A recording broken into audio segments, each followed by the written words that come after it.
তুমি কি কখনো এমন একটা মানুষকে আঁকড়ে ধরে রেখেছো যে তোকে শুধু কষ্ট দেয়, ঠকায়, ব্যবহার করে, তবুও ছাড়তে পারোনি? আজকের ভিডিওটা দেখার পর তুমি আর কখনো নিজেকে দোষ দেবে না, বরং তুমি বুঝবে এটা তোমার দোষ না, এটা একটা ফাঁদ, নাম অ্যাটাচমেন্ট ট্র্যাপ।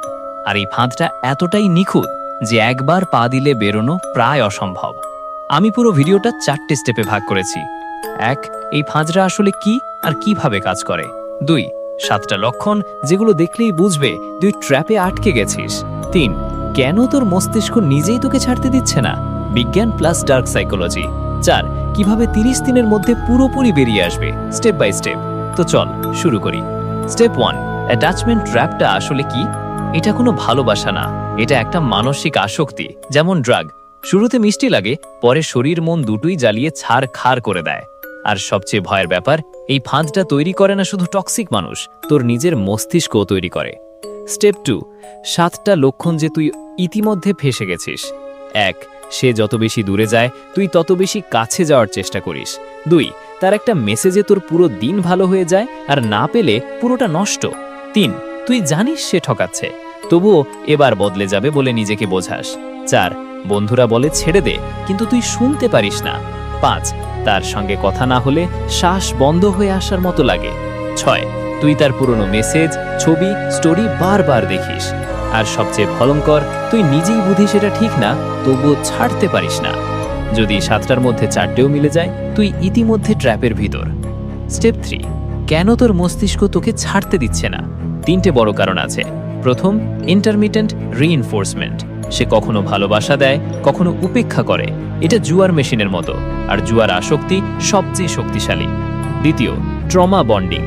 যে তোকে সবচেয়ে বেশি কষ্ট দেয় তার সঙ্গেই সবচেয়ে গভীর বন্ধন তৈরি হয়, কারণ কষ্ট আর সুখ মিশে গেলে মস্তিষ্ক আর আলাদা করতে পারে না।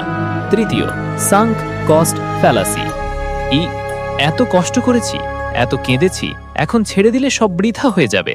এটা একটা মিথ্যে, কিন্তু তোর মস্তিষ্ক এটা বিশ্বাস করে। স্টেপ 4, 30 দিনে পুরোপুরি বেরিয়ে আসার স্টেপ বাই স্টেপ প্ল্যান। দিন 1 থেকে 7, কোল্ড টার্কি।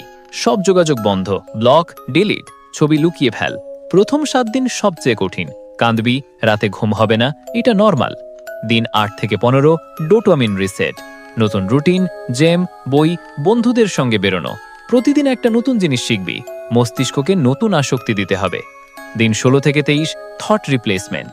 যখনই তার কথা মনে আসবে সঙ্গে সঙ্গে বলবি, এটা আমার জীবনের একটা চ্যাপ্টার ছিল, এখন শেষ। এই একটা বাক্য 100 বার বল, মস্তিষ্ক নতুন নিউরাল পাথওয়ে তৈরি করবে। দিন 24 থেকে 30, নিউ আইডেন্টিটি। এখন তুই আর সেই পুরনো তুই না। নতুন ছবি তুলবি, নতুন কাপড়, নতুন লুক। যখন আয়নায় নিজেকে দেখবি, বলবি, আমি এখন যে আছি সে কখনো ওই মানুষটাকে চিনি না।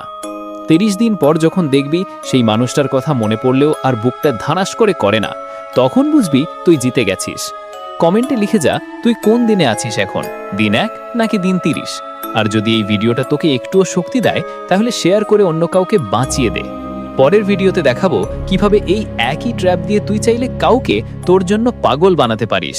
ততক্ষণ নিজেকে ভালোবাস, কারণ যে নিজেকে ভালোবাসে তাকে আর কেউ ফাঁদে ফেলতে পারে না।